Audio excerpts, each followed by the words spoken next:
Hi guys, my name is Michael. Welcome back. So welcome to our third episode in our XLM Insight series. So this is a different video, and that is because I want to show you a couple of things. So in this video, I want to talk about XLM as a currency, and I also want to show you a couple of things that will give you a better understanding of the role that XLM or Stellar will play or may play in the future, in the global economy in the future. So if you take a look at the screen, you can see this magazine cover from The Economist, and this was done in 1988, right? This was The Economist magazine, the issue 1988. And we're going to take a look at the article that was published in 1988, and we're going to draw some excerpts from it and then talk about it.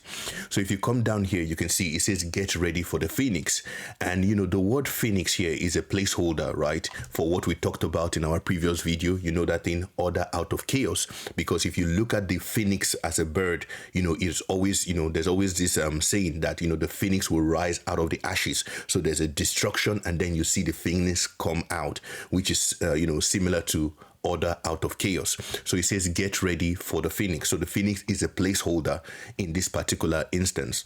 So it says here, 30 years from now, Americans, Japanese, Europeans, and many people in many other rich countries and some relatively poor ones will probably be paying for their shopping with the same currency, talking about, you know, a unified currency. You see, prices will be quoted not in dollars, yen, or Dutch marks, but in, let's say, the Phoenix. You know, let's say the Phoenix, right? It said the Phoenix will be favored by companies and shoppers because it will be more convenient than today's national currencies. So what you're seeing here is that they're saying the Phoenix will run side by side with national currencies, and people will favor it over national currencies. So we are seeing the erosion of national currencies, right? We are seeing the it's almost like a bullying. The national currencies will be bullied into defeat, if I can put it that way. They say, which by then will seem a quaint cause of much disruption to economic life in the last 20th century. So what they're saying is that people will favor the Phoenix over national currencies because there will be disruptions in the national currencies, and it will disrupt the economic life of a lot of people. So people will prefer to use the Phoenix, and it's important for us to understand that concept. Now, if you take a look at the second paragraph, I'm going to just read here.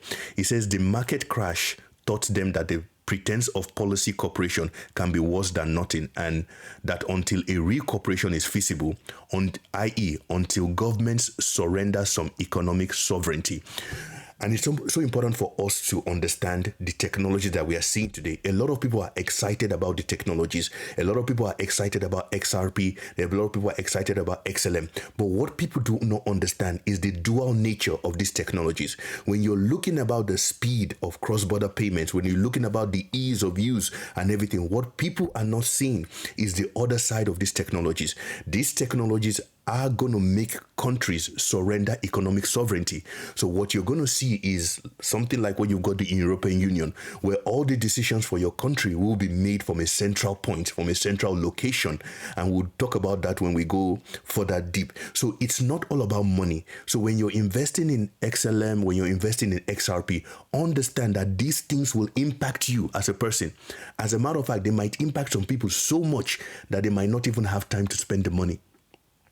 So don't be so money focused when you're looking at these technologies. Don't be just, focused on the gains, right, that these technologies will bring to you. You need to understand that there's a dual side, there's a dual nature to these technologies. And one of those things, one of those effects that these technologies will bring, right, will be the fact that a lot of countries will have to surrender their sovereignty, because these currencies will bully national currencies out of the way.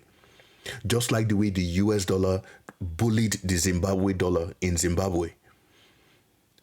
Without the US dropping any soldier in Zimbabwe, it's so important for you to understand. Without any boots on the ground in Zimbabwe, the US was able, in one way, to control Zimbabwe, because the policy on the US dollar was indirectly affecting Zimbabwe. even though that was not the national currency of Zimbabwe. So it's important for us to understand these things. So let's go down further. It says the new world economy. So when you see things like XRP and XLM, these are solutions for the new world economy, including things like XDC and the rest, right? These are solutions, these are technologies for the new world economy. And you need to understand this new world economy on a high level. And then you will understand which technology will make it and which technology will not. So that's so important for us to understand. So let's take a look at this other paragraph. It says, in all these ways, national economic boundaries are slowly dissolving. Remember, I talked about borderlessness, right? The introduction of these global technologies, and this is why you see the X in front of most of them, right? X in global terminology represents universal. So when you see things like XRP, XLM, XDC, the X represents universal. This is why in gold you've got XAU, silver you got XAG. So we are seeing a rollout of universal technologies, not just technologies that will be housed in the US, not just technologies that will be housed in Japan or in China, right? No, these technologies are going to be global, universal.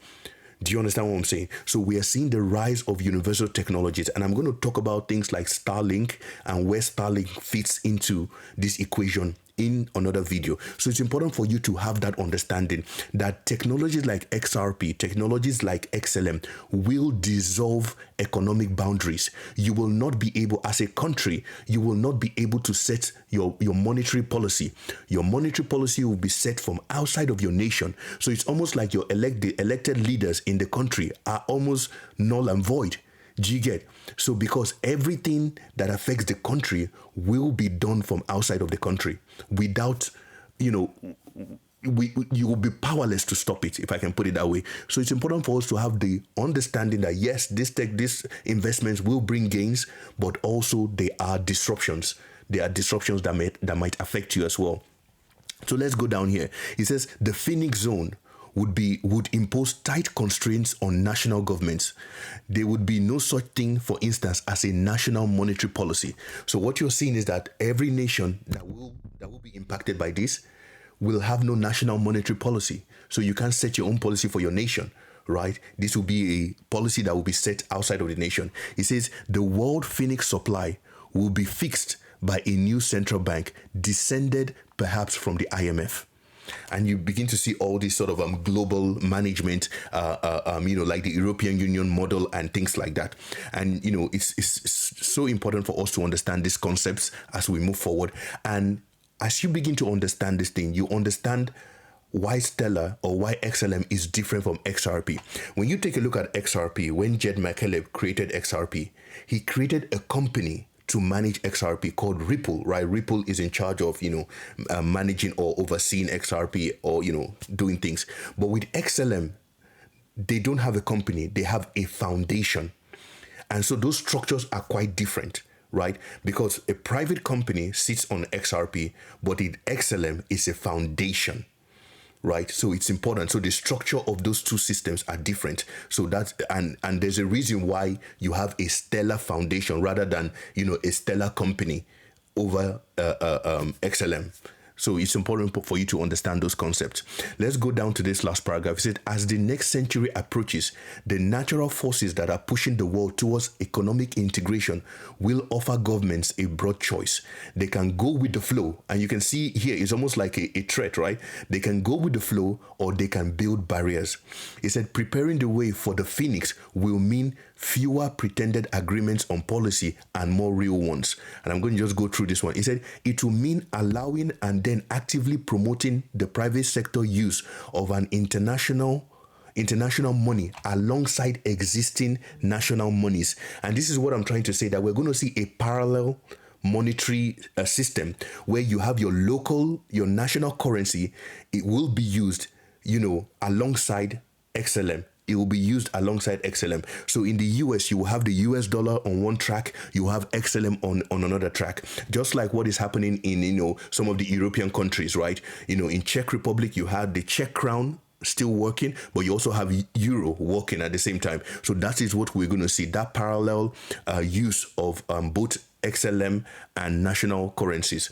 Then if you come here, it says that would let people vote with their wallets for the eventual move to full currency union, right? So it's so important for you to understand. And this is where you begin to understand things like the lobster wallet, right? The lobster wallet, which I'm going to do a video on that on its own. The lobster wallet, which is a wallet by XLM, right? That wallet is going to become very, very important in the future. As a matter of fact, what you're going to hear, the word lobster, right, is going to come into view as we go further into the decade. People are going to start talking about the lobster wallet. I'm going to log into my lobster wallet and send you something. I'm going to send you something, like the way we do Cash App, Venmo, and everything. The lobster wallet is going to become something very popular in the future. And so we need to, understand these things.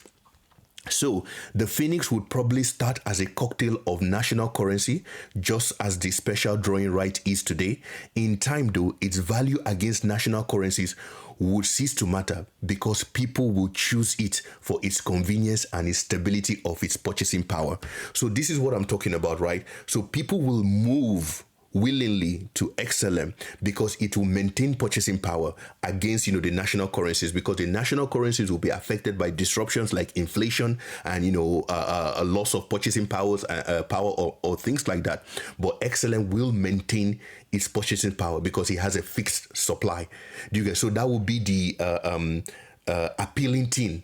It will be the appeal for users to move to XLM. It will be the appeal for people to save in XLM. That will be the appeal for people to store their wealth in XLM because it doesn't erode the purchasing power. So it's important for us to understand these things as we move forward, right? It's important for us to understand these things as we move forward. So guys, I just thought I'd bring this to your attention quickly. I'm going to do a part 2 of this video, XLM as a currency, because I don't want this video to be too long. So please watch out for the part 2. If you like videos like this, remember to subscribe to the channel and click on the notification bell. Thank you very much.